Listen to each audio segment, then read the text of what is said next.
And good evening, ladies and gentlemen. Welcome back to The View from Here, Behind Enemy Lines. Okay, Mike here, who is wearing one of his Trump hats.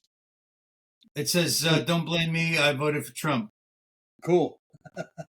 And don't that's forget, what a lot of us can say. What? we have a happy thought.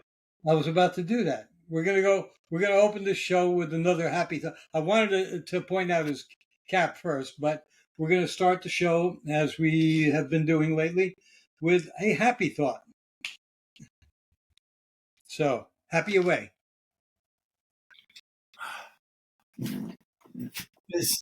You're disappointed with this one. That means it's probably not a terrible one. No, I don't know what to think of it. It's so weird. Be inspired, be inspiring. Of course, it doesn't give you any advice. Be inspired. On how to go about that. Yeah, be inspiring. How? That's the kind of shit that we have to put up with. Watch this show and disseminate it and share it with your friends. That'll be inspirational. Actually, I do want to bring up, by the way, that for a long time we've had like 5-6 views a show and so forth, but the last several weeks, I'd say, what do you say, about 40-50 shows, we've had 20 some odd views, and now this last week it jumped up to 40 something views. 45. I even saw one that was 60. It went up to 60 already. Yeah, you had told me it was at 30 something. When I saw it, it was 45. There were 33 followers or 36 followers. 36 followers that I saw last. Okay, and we're happy about that. I believe it's because I started posting the Rumble stream and the YouTube stream, mainly the Rumble stream on different social media, mostly conservative media. So listeners out there, we are inspired, and you are inspiring us. So thank you for being inspiring us to be inspired by your inspiring. Thank you. The white coats will be over later to take them home. Anyway. But seriously, I want to say to those that are actually watching us, thank you. Thank you very much. We do this primarily for ourselves because we do like talking to each other. We started out doing it that way. You would actually find our podcast to be inspiring. Well, it's very flattering. So thank you very much. Yes, we started doing this because I started taping us talking because I thought we were saying, some pretty good things. And we wound up doing the podcast together over a year ago, a couple of years maybe. It's been over a year. I think we started 2 Octobers. It was not last October. It was the October before that. So this is going to be 2 years now. Yeah, and we've been playing around with it. And then recently I started posting it where a lot of you are probably seeing it now, not just on Rumble, but I'm posting the Rumble video to Getter, Gab, Winkin, that's the new conservative website I was telling you about. I said Wimpkin last time, but it's Winkin. What the hell? Other ones? By the way, everyone. What? So you also know, while this is going on, I have been, if you carefully look at my right arm, I have been using the pointer on my computer to poke at Roy's nose. I must have poked him about 40 or 50 times so far. But you can't see. Yeah, so if you're watching this on a computer, feel free right now to poke with me. Be inspired by the poking. Poke. No. You son of a bitch. A Tyson on you. Hey, I can't. No, it's not worth it's not. Anyway, to get back to what I was saying, I will also putting. I don't remember if I put it on Threads. I tried to, but I don't remember if I did. I can't seem to get it on Instagram, but I'm going to try Reels, and I put it on X, YouTube, and on MeWe, and CloutHub, and Truth Social as well. So maybe some of the people who are following me on those social media things are the ones who are following our podcast now. And again, like to reiterate, I thank you very much for that. And please keep rating us and commenting. Give us some comments and share the podcast with your friends. Yeah, What are you playing with your tits for? I tell you what, though, it has actually, your viewing has impacted me in the sense that maybe in this show and next couple of shows, I might be a little bit more reserved because, talking to you matters. Reserved. What do you mean by reserved? It's a word in the English language.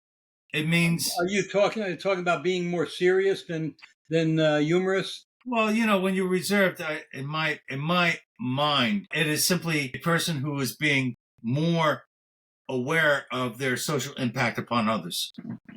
Okay, that's not what I would That's say. like a Victorian thing. If you're reserved, means you're reining in something.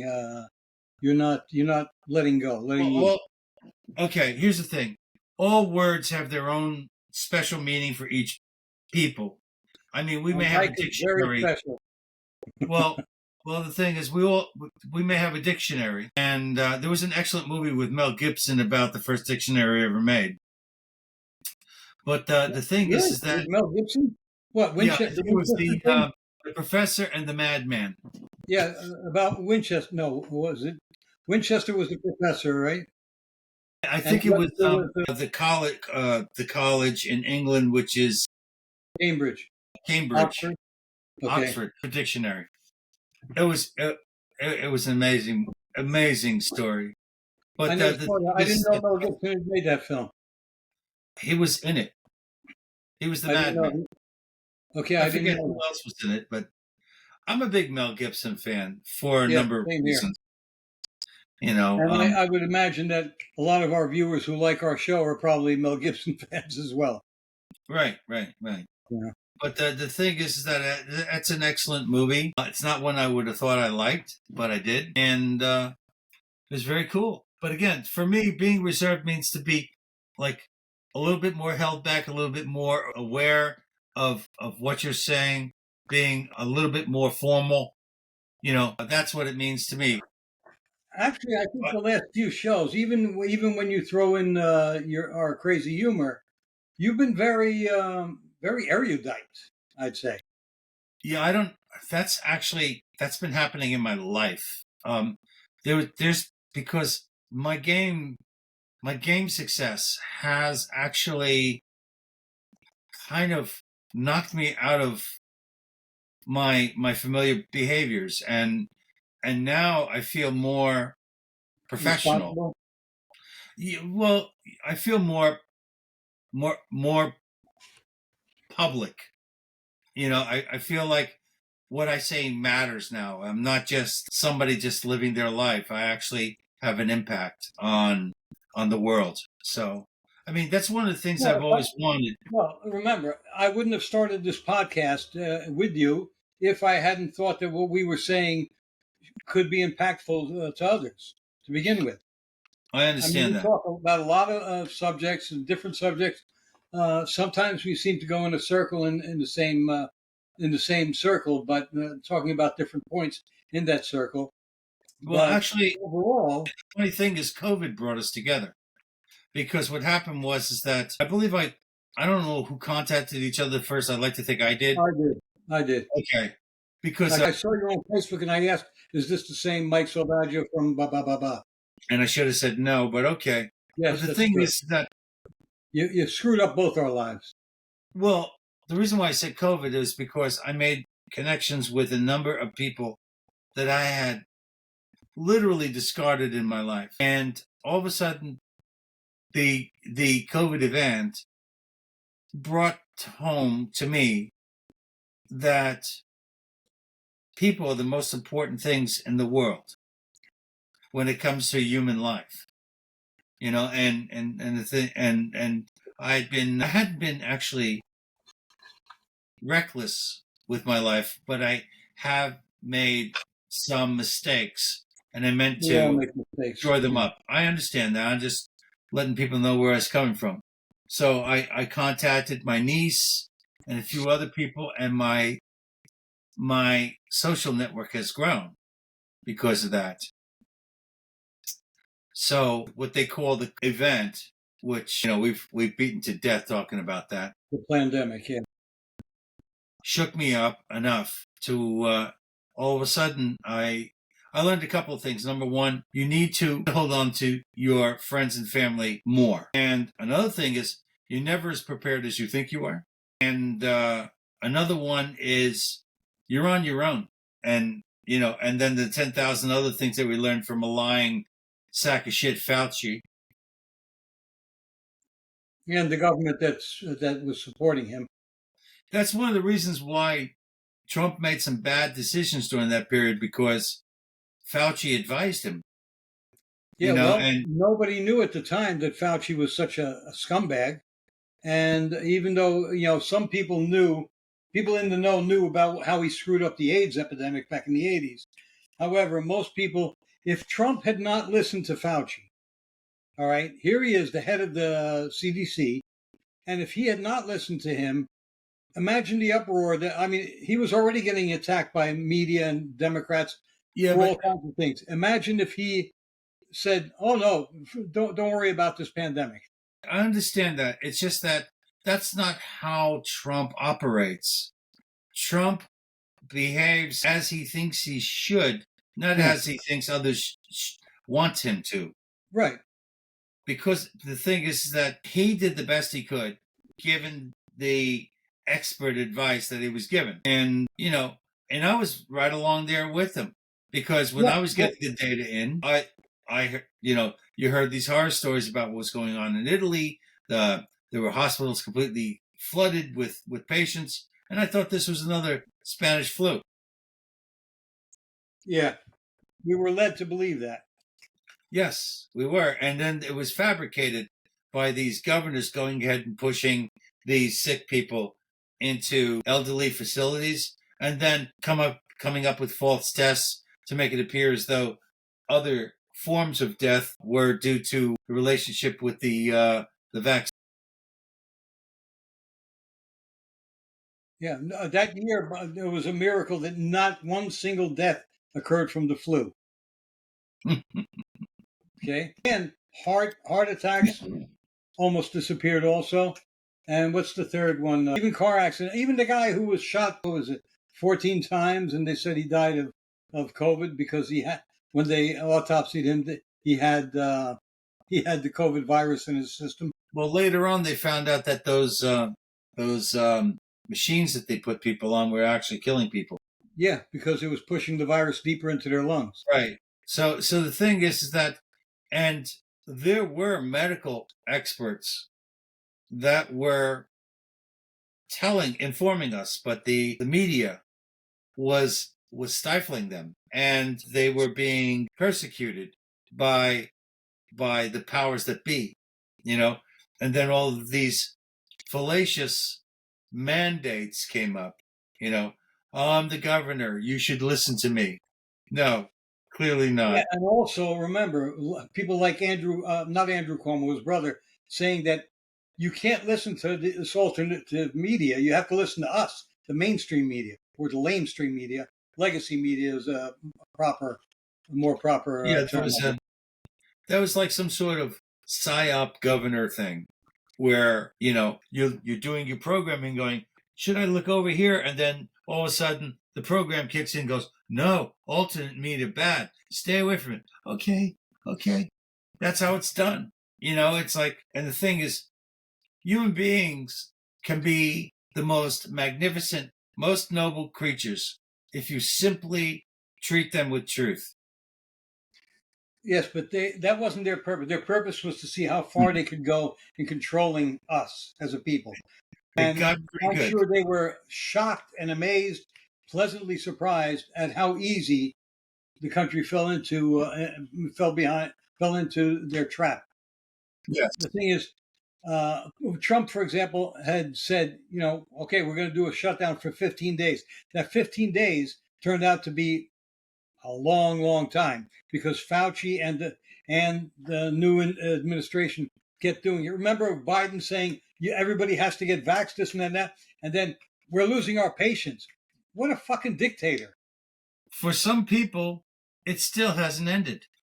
You No, still have I these see people people with walking around masks all with the time. masks. These people have been mentally damaged by this paranoia. Now, mind you, we no longer ask our citizens to be brave and courageous and forthright. We now ask them to submit, do as we say, and repeat. The generation that we're creating, a Yeah, bunch of and mimics. this generation is very docile. They have no sense of independence, personal independence. They'd rather be safe and taken care of than do anything.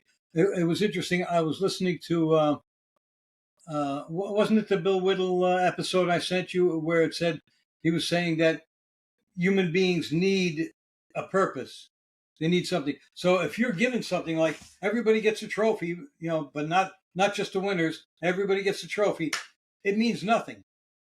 If you win a trophy because they're the top or second or third place, you guys are the only ones that get trophies.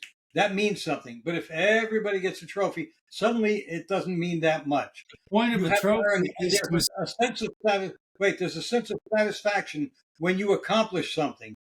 the point of a trophy is to create a distinction. You're And giving a reward. somebody a trophy or some organization a trophy to distinguish them from the rest for having excelled in a particular activity. Yes, it's a reward for excelling. No, it's not a reward, it's a distinction. But It's the thing both. is, It's both. It's a well, distinction. it can be a reward involved. But to me, a reward is some sort of gift that actually has some sort of utility for the person, like money No, or whatever. your hard work and your skill is getting that trophy. I think we're talking On about a the same personal thing. level, it could be, yes. We're just using different words. Well, it's just we approach things differently. Yeah. But the thing is that it's like a medal. Like if you're in battle and you get a bronze star. I believe a bronze star means that you were wounded in battle. No, that's a Purple Heart. Purple Heart. I'm sorry. The Purple Heart. So, but the thing is that, and if you're wearing a Purple Heart, and not everybody's wearing a Purple Heart, that means that you got wounded, and that guy didn't, and it's that simple. So, yeah.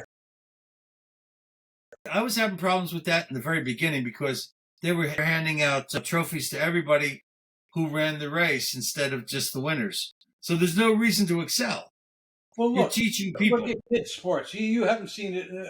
Your kids have not been small for years, but I have grandchildren who were in sports. And what happened was, I remember my one granddaughter, the first year she played soccer, they got a trophy, and I said, "Oh, okay, so you got your first trophy." She said, "Yeah, but everyone got one. Not just It was like she knew that they came in fourth place, and normally it used to be that we're first, second, and third got trophies, and that was it.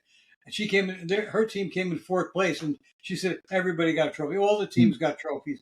So she knew. She knew at 6 years old that it didn't mean anything. There was a it means something when they earn it. There's a science fiction story done by a very famous science fiction writer in the 60s. And the premise of the story, it was a short story, was that anybody who had a gift or a skill or an ability would be, in other words, if you were really strong, they put hundreds of pounds of weights on you. So this way you couldn't do anything extraordinary. If you were a great dancer, they would hobble you. You mean they were going for equity, not equality? Exactly. And that was the story. And I read that and I thought it was psychotic and impossible. But the thing is that equity is the desire that everybody appears the same. Exactly the same, yeah. That is what I call mediocrity. Yeah. It is our differences, our characters, and our individuality that distinguishes us. Well, Mike, it leads to mediocrity because the kids who could excel might say, why should I bother if I can get the same reward everybody else does? It not only leads to mediocrity, but it reinforces it. Because once everybody is mediocre, nobody wants to stand out. Yeah. So what you have Because is they're that not going to you go have to vote. You might a get bunch slapped of down in fact. lackluster. Yeah, it's kind of like a transvestite. What does a transvestite do? They behave and act in such a way as to caricature a particular sexual gender, right? And unless they're really, really good at it, they look foolish. They look perverse and they look grotesque. Yeah. So the thing is that, there was this one teaching that really blew my mind about being good. And the thing is that if you try to be good, you're simply putting on a appearance of goodness. You're not inherently good. You are mimicking what you think is good. The thing is, if you're not good, well, the point is, goodness comes naturally without being fabricated. It is authentic, and it does not require management. It is, it's like virtue. One is either virtuous or they're not. Yeah. He who pursues and collects the most virtue is the least virtuous. So that's what I see. I see these people trying to mimic a world they admire but can never be part of. And that has got to be heartbreaking. Because just imagine if you wanted to be this other thing. And you tried and you tried and you tried and you did what you think is the way to go. And you look in the mirror and you go, I don't get it. This is what I'm supposed to look like. This is how I'm supposed to behave.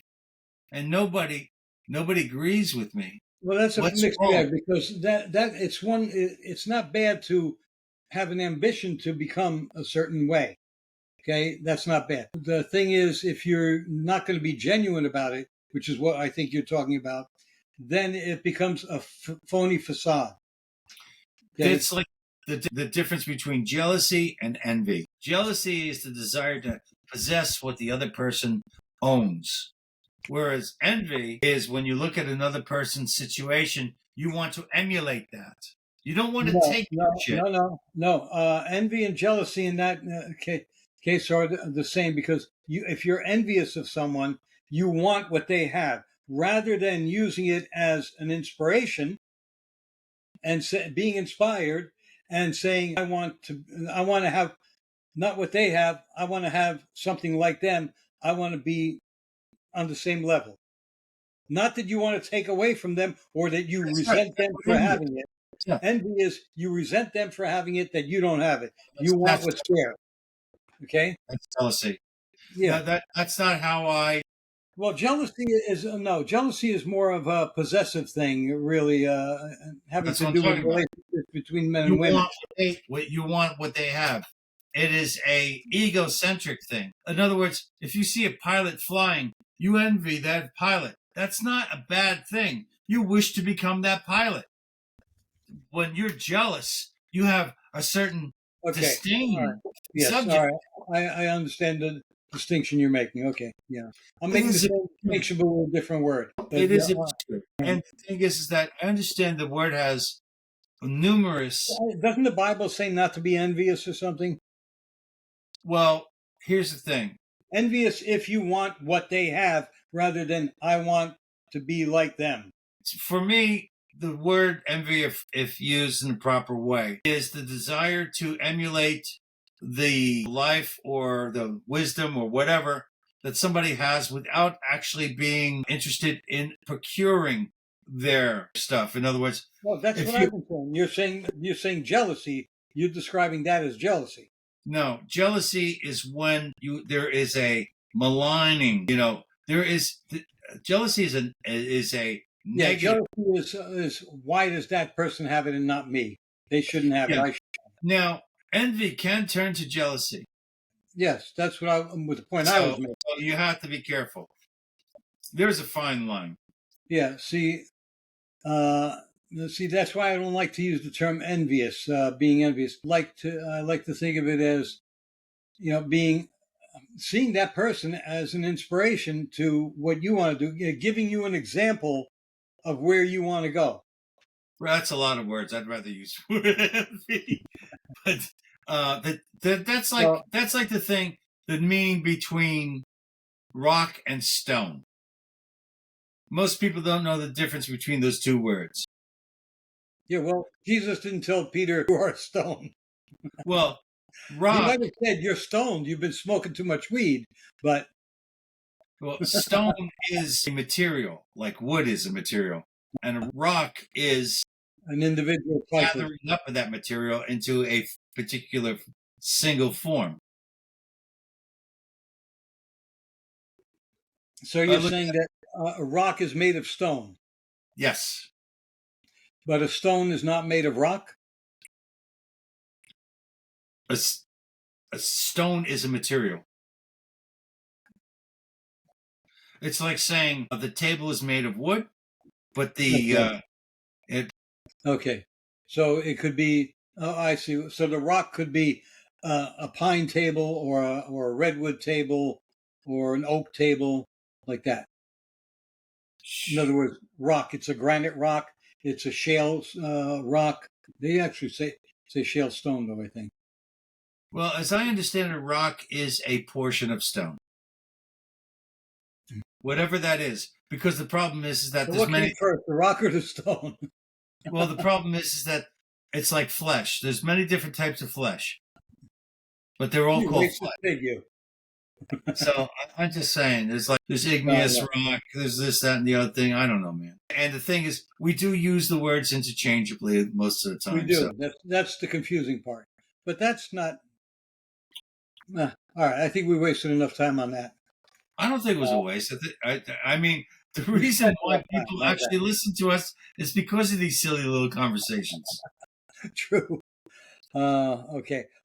Getting on to something a little more serious. Uh, More serious than stone? Getting well, stoned? I'd like to say to all the gun owners out there, and if you are listening to us and sharing us with other people, I think many of you are, if not gun owners, at least pro Second Amendment. Gun owners have to vote this time out. We have to, because otherwise you are going to get what Kamala was talking about not too long ago, where it doesn't matter, if you have a permit or not. Just because you have a weapon in the sanctity of your house doesn't mean we're not going to go in and check to see that it's stored properly.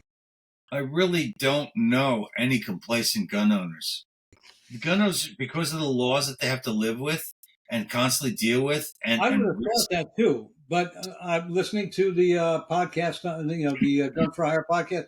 He Yeah, says, unfortunately, and he's had a councilman, I forget his name, who comes on. He says a lot of gun owners do not vote.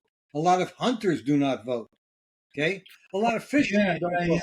Heard Fishermen, that. and their rights are being taken away too. You know why the hunters don't vote? Because a lot of times the voting day is during hunting season, and they want to go hunting. No kidding. I just heard that today.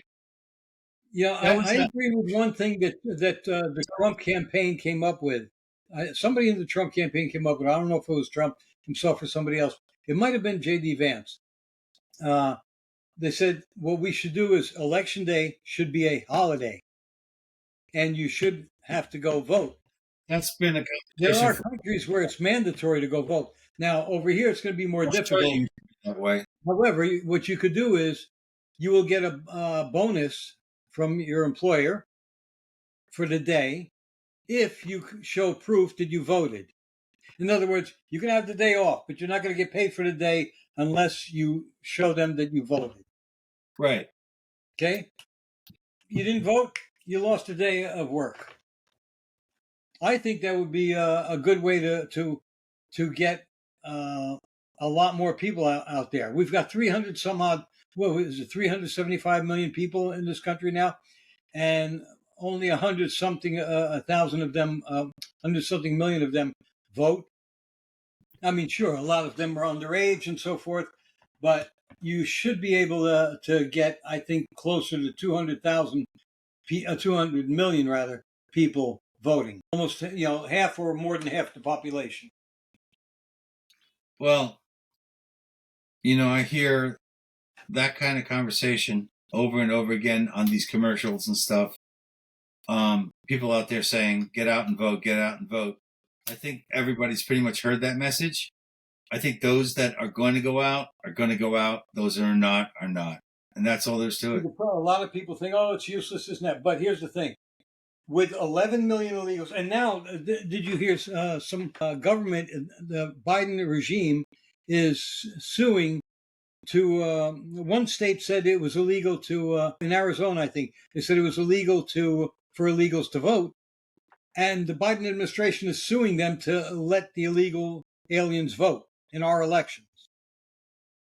They don't belong in this country. Too many of them are criminals. They now have a minimum of 13,000 border crossers who came to this country. They were caught at the border. They are known criminals. They are known murderers, 13,000 murderers. And they were released into our country.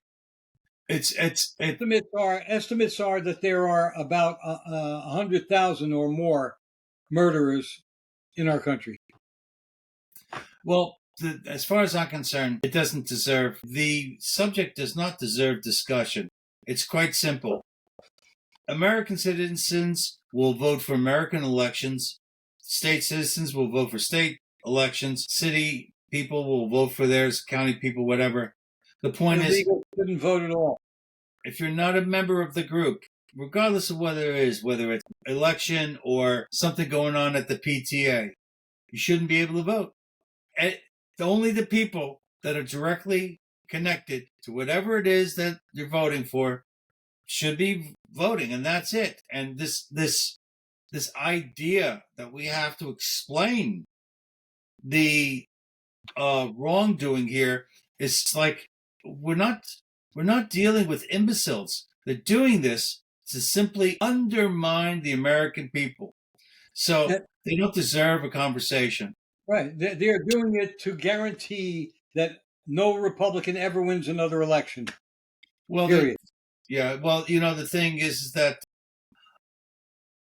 over and over again, I hear people having these on the edge conversations saying, how much more will the American citizens take? And one guy said, there will be a civil war, and unlike other civil wars, it's going to be the cities versus the rural states. And that's it. Did you see what happened just the last day or so?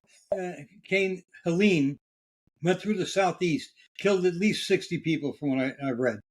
Right. And has caused hundreds, probably billions of dollars in damage. Now, Biden was asked about this. First, he was asked after he gave $8 billion to Ukraine, $8 billion more. All of a sudden, they asked him about that. He said, "England's done what it can." That basically, he's saying that the government can't do any more than it's done. Well, you know what somebody pointed out?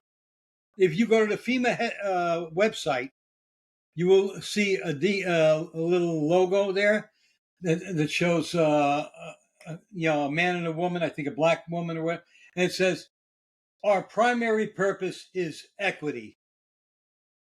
No, your primary purpose should be helping the American people. You're the Federal Emergency Management agency. Not equity is not your top priority. The American people are. You motherfucker. Well, actually, they presently are performing equity service by basically lowering all Americans to the point where we're going to be slaves. So they're making everybody equal under the law. They're going to make us slaves because there is no law anymore. We've lost the rule of law. Congress, when they passed a bill to keep Congress open, they actually, this is true. They actually, the subject of what are we going to do about the storm hitting? Shouldn't we put some money aside? And that was ignored. So the subject did come up. They ignored it. And these are the people are watchdogs. These are the people that are supposed to be our shields. These are the people that's supposed to be our right hand. And what they're doing is they're dissecting this country and handing it out to their friends and family. They're also giving out as much as $13,000 in food stamps to these illegals, along with money that they can spend, along with really good accommodations and all that. And meanwhile, the American public is told, no, sorry, you can't. We don't have enough for you. We don't have enough to take care of you. Instead of taking care of Americans first, they're taking care of people who are coming here illegally, shouldn't be here, don't give a shit about becoming American, don't care about our Constitution. All they care about is living off the truck. Well, that you see, unfortunately you're wrong. They should be here. These illegals should be here because they were invited here. They were paid for it and flown in all over the country to be here. So this way they could basically destroy the security in this country and basically explode the country. What's going to happen? These people to simply vacuum up all the wealth in this country, and basically destroy us as a nation. They're cannibals. They're going to eat us up. Do you know the fastest way to deport all these people who don't have jobs and who don't want jobs? Stop giving them anything, and let the American citizens exercise their Second Amendment rights to protect their property and their persons, and these people will self-deport. Even if we have to help them by giving them plane tickets or ship tickets to board a ship to go back to their countries, do that. It'll be a lot cheaper, a one-time expense than continually spending billions and billions of dollars every friggin' year on these people who do not deserve our money. What you need to do is to contact all of the sheriffs, all the people in law, so they can deputize American citizens and establish a militia whose purpose is to contain these villains and basically funnel them out of this country. That's what I was saying. If you stop giving them the benefits, then they're going to go after what we citizens have. That's where the people have to be able to defend themselves, like you say, like a militia. A portion of them will respond that way, but unfortunately, there are cartel members that are far more resilient than the great unwashed that came along with them. They don't need the money. They don't need the money. The cartel has more than enough money. They have resources, and they're actually trying to basically overwhelm the criminal elements in this country and become the prime criminal element. Yeah. But I'm talking about, first off, getting rid of we're not going to be able to deal with the Mexican cartel members right away, but we can get rid of the Venezuelans and the Nicaraguans and the MS-13s from El Salvador and so forth. We can't get rid of them by doing what I said. Stop. None of this is going to happen. I mean, there's going to be blood in the streets. Yes, I was going to say nothing is going to happen unless it blood in the streets, but we have to make sure it's mostly their blood.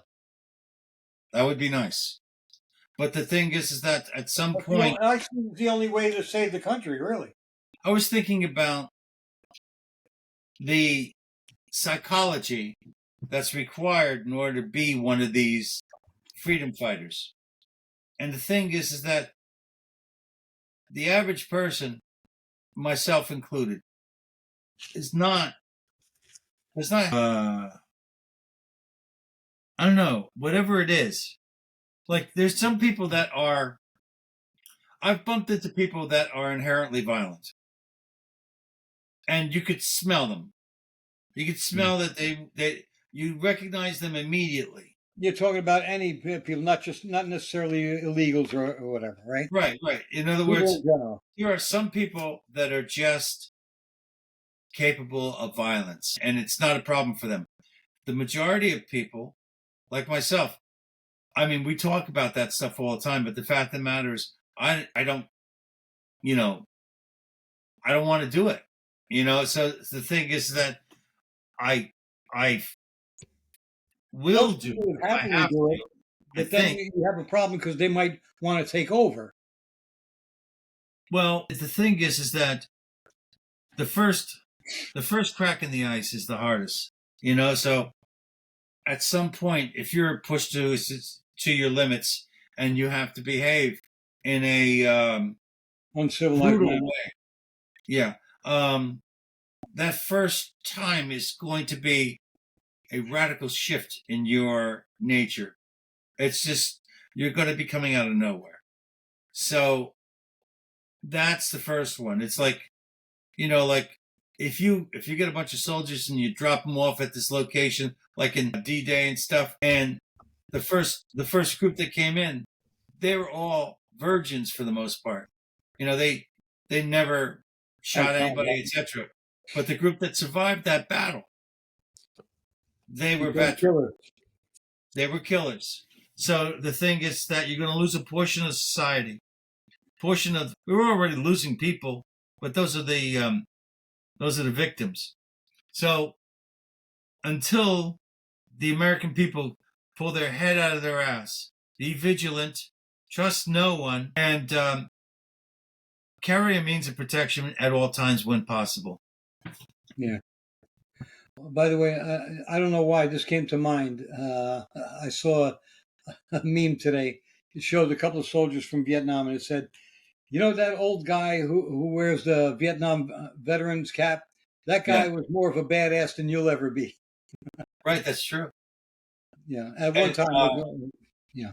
on a different note, I finished watching a movie today or yesterday that I've been watching over a 2 or 3 day period, and I'd seen numerous times. The movie is Joe Black, and Meet Joe Black. Meet Joe Black. Yeah. Joe Black. Okay, great. And I've watched it a couple of times, like 2 or 3 times earlier, but I hadn't seen it in many years. And man, that movie, I never appreciated it. Brad Pitt's acting in it was amazing. I mean, it was amazing. Anthony Hopkins was his usually excellent self, and everybody was good in it. Everybody was Oh yeah, was his great. daughter and everything. I forget who And the was. story was amazing, and the fact that the story is based upon the angel of death takes a holiday and decides to come to Earth to see what's going on, what it's like to be a human being, etc. He's like a babe in the woods to some extent.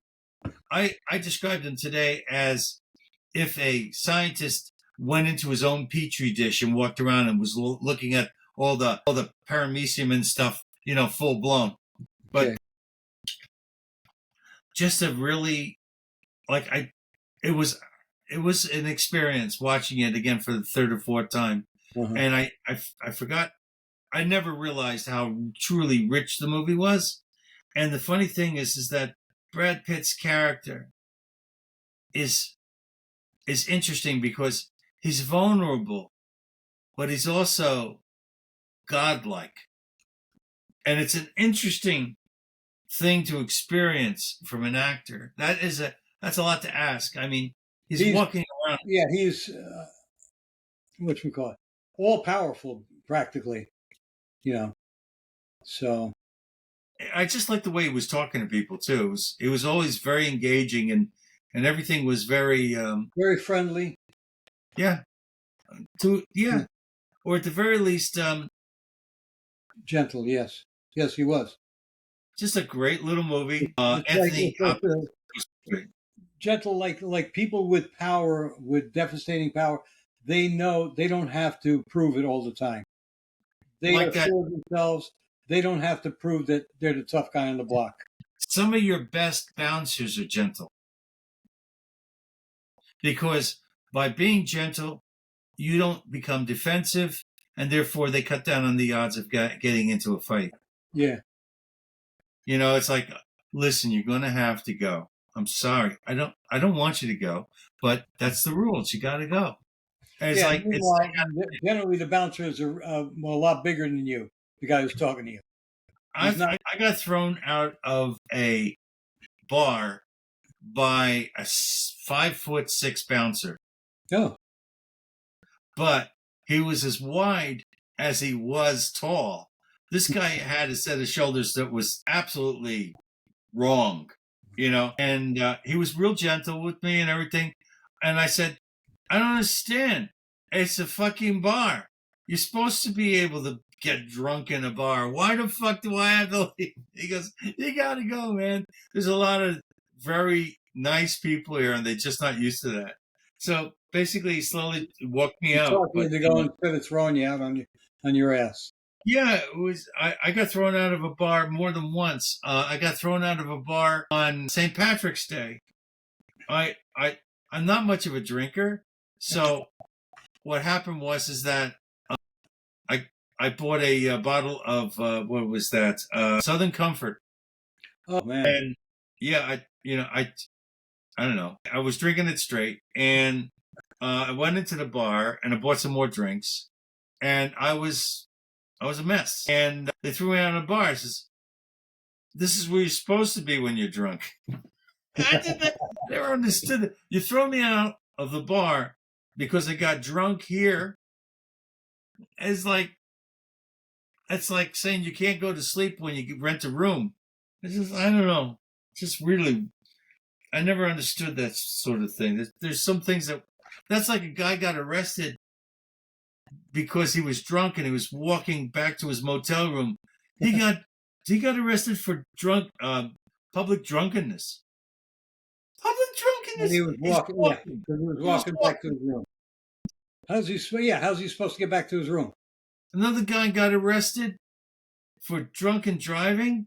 He was in the back seat of his car, Sleeping. okay, but the keys were in the ignition, and that's where they got him. Yeah, sometimes some cops are in a bad mood, or they just want to up their arrest record or whatever. They have ambition. Oh, by the way, I just got to say this because I noticed it a couple of minutes ago. The lighting and that sweater you have over your T-shirt, it makes you look like you're a character out of Star Trek. Oh wow, yeah. The blue-gray there.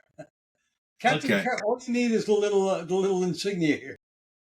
I will not overact today. Actually, Galaxy Quest is the best Star Trek movie ever made. Hysterical stuff. Oh, Tim Allen was fantastic. And Sigourney Weaver was so hot in that. She's hot in most of the stuff she's done. Yeah, when I really... Here's the funny thing. When I saw her for the first time in Aliens... Yeah. I didn't think much of her. I just thought she was a skinny, tall girl. Uh-huh. She just seemed lanky. And then later on, when she became more successful and she had better parts, like the first time I saw her truly sexy was in Ghostbusters. I was going to say Ghostbusters. Yeah. As the gate, no, as the, well, no, The gatekeeper. she was the gatekeeper. That's right. Who was the Yes. who was Rick Moranis, who had the dick, was the key master. Keymaster? Yes, Keymaster, and the gatekeeper. Yeah, actually, that was a very funny. I watched that like about 2 months ago because I hadn't seen it in a while, and it's still funny. Yeah, they remade it. Of course, Hollywood remade it with the three women, and it was a bomb. Yeah, I lasted 15 minutes. There wasn't one funny person in the bunch. And then there's a new one I didn't now. even bother to go watch it at all. There's a new one now that's another Ghostbusters, and it's just as bad, And the thing is, Ghostbusters is primarily a buddy movie. That's really what it is. And they talk about cultural appropriation. Well, people are so willing to go ahead and appropriate, a movie that is primarily meant to be a guy movie, and I'm not saying women can't enjoy it. It's just it's loaded with guys. It's like, just imagine the Magnificent Seven with Yul Brynner, right? And they're all women. 7 broads doing it. And they have 7 women. Angelina with a knife. It's like, yeah, I'll watch. Angelina would have to be Yul Brynner. Actually, there was this movie Once Upon a Time in Mexico. That's with the guy who played in The Sopranos, wasn't it? Tony, wasn't he in it? Once Or Upon is a that Time a in Western? Mexico. Are you talking about a Western? I'm talking about yeah, it's a Western. Yeah, No, it's not the it's one I'm thinking with about. Banderas, Okay. Oh, El Mariachi. oh, He's a guy that I think, if I'm getting my movies wrong, that's okay because I only saw it once. He's got a machine gun in his guitar, so he's playing the guitar, and every once in a while he goes. "Brrr." oh, wait. Was that him, or was the guy sent to kill him have a machine gun in his guitar? Comes into Somebody, the bar and then starts shooting him, but he manages to get the drop on yeah, it's a good thing they didn't bring the bongos. That would have blown the place up. him. Yeah, but yeah. Uh, uh, so well, anyway, okay. So there was a generally bad feeling that I have these last about couple of days because of the longshoreman strike. That's going to happen tomorrow. supposedly day after tomorrow, I thought it was the 1st of October. the second. Oh, okay. So here's the thing. It's interesting that it's happening right around election time. Something to distract us. It was so, but the other thing is that there's going to be a problem because it's going to affect not just whatever's coming in, but all of the support elements in this country that need whatever is coming in. So it's going to be another one of those empty shelves thing. Yeah. So In fact, Valentina and I went to Costco this weekend. And there were and also at ShopRite. At ShopRite, she wanted to get some water, and the water. I'd say about a third of the water shelves were empty already. right, Okay, and we bought a lot of stuff. I mean, I got enough meat in the freezer to last me a while, but who knows what's going to happen? The as I prices are going to said, you're skyrocket. never as prepared as you think you are. Yeah, right. No, of course not. Prices are going to skyrocket. Okay. Uh, by the way, did you see what happened down in Georgia now with that chemical plant explosion? It blew up twice. They don't even know what the hell is in those fumes. They were trying to figure it out, uh, and that's probably going to have long-term effects in the area and on the descendants of the people there, and it may result in the early deaths of the people who live there now. A lot of cancers and stuff. They're foreseeing. It's a lot of Yeah, shit. Apparently, the thing was on the roof, the fire, but then it collapsed and started hitting some pallets with some.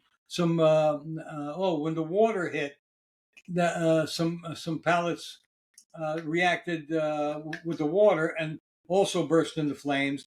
And they were supposedly trying to get those pallets out of the place, but it's difficult. And that those smoke.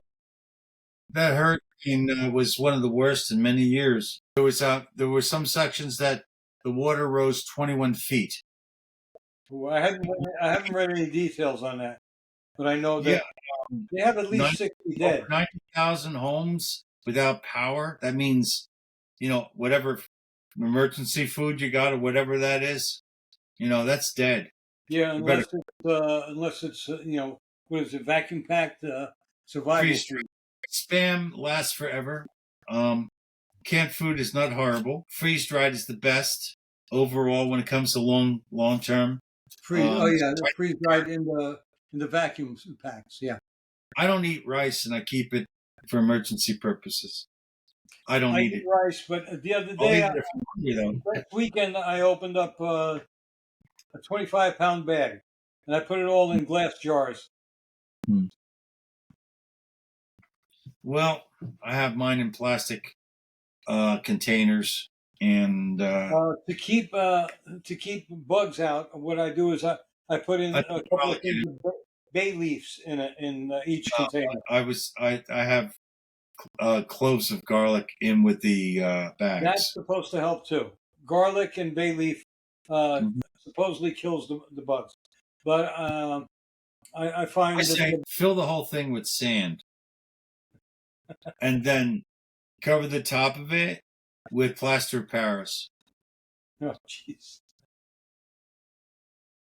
I mean, By the way, how's your? You caught a total of what was it? 8 mice with your trap. 10 now. 10. So there were more. 2 more. Oh yeah, After you thought. Well, not accidentally.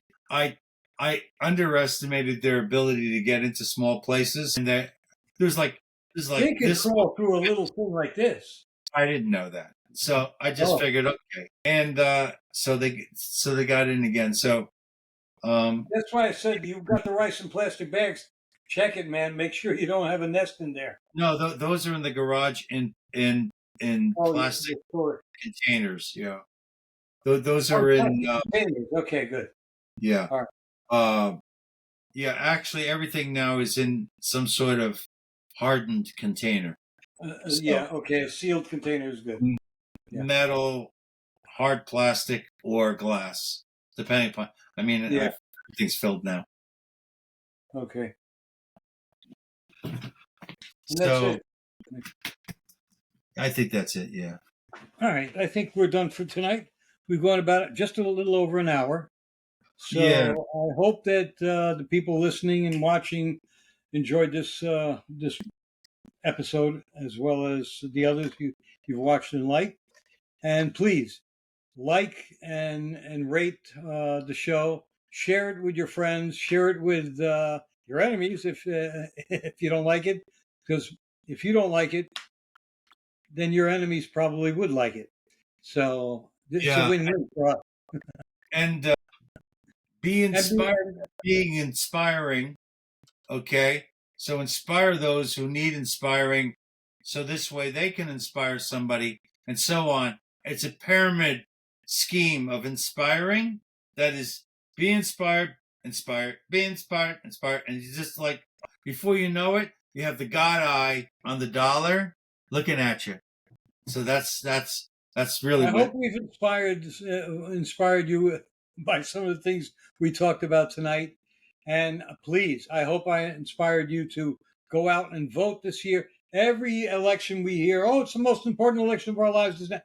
Well, this one is, because if we don't get Trump back in, this country is, as we know it, may be gone, barring an actual civil disturbance. Yeah, there was actually an actor that plays in Shazam, the actor that does the character Shazam, which is a comedy spoof on superheroes. Yeah, I can't remember who it was. He officially is supporting Trump, and everybody says he's not going to work again, and he doesn't care. Yeah, because he says you have to get Trump in. And what's interesting is Kevin Sorbo and a number of other people like Mel Gibson and so forth, they're reestablishing the movie industry. You know, yeah, and then so was Kevin Costner. Studios as well. Kevin Costner too. That's nice. No, Kevin Costner. He left Yellowstone. I don't know what the problem there was, but now he's got his own series now. Apparently, he got it on home box, but Hollywood is trying to shut him down. Yeah, I've watched all the seasons that are available. Yellowstone. I haven't watched it. I hear it's good. It's brutal. The show, the story before Yellowstone, which is I think 1860 something or other. What it's some sort of date in the 1800s. Yeah. That's a complete story, and that is amazing. That is amazing. So I would watch that before even watching Yellowstone. Okay, I gotta check that out. Yeah, it's 18. The nice thing is it's not terribly long. It's like 8 or 10 episodes long, so you can finish it. Okay. But that's oh my God, that movie is incredible, and it's a heartbreaker. It really is. All right. Okay. All right, folks. Anyway, have a good evening. We hope you enjoyed this, and we will see you again soon. I will be releasing this tonight. Tonight is Monday, September 30th. Hopefully, we don't have a strike in 2 days, but if we do, I hope you guys are as prepared as you can be, and we'll just have to ride this out. Here's the thing, guys, all you folks out there.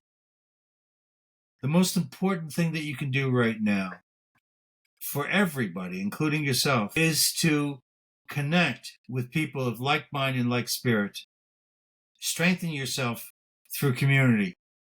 So this way, if things get crazy, okay? If you lose your step, you have somebody to turn to, somebody to give you advice, somebody to stand by you, or for you to stand by them, because standing by somebody strengthens you. Expand your network, grow your community, and do it one conversation at a time. You do not Another have... word. Yeah. Be inspired and inspire others. That was not a setup. It just came naturally. Wow. Okay. That's You it. know, I'm it's done. amazing how these happy notes of yours, they have tended to go full circle each episode. Like a Right? jerk. Just like a circle jerk. All right. Okay. We're going to say goodnight now for good. Now. Otherwise, we'll keep saying goodnight for the next 30 minutes. Yeah. Take it easy.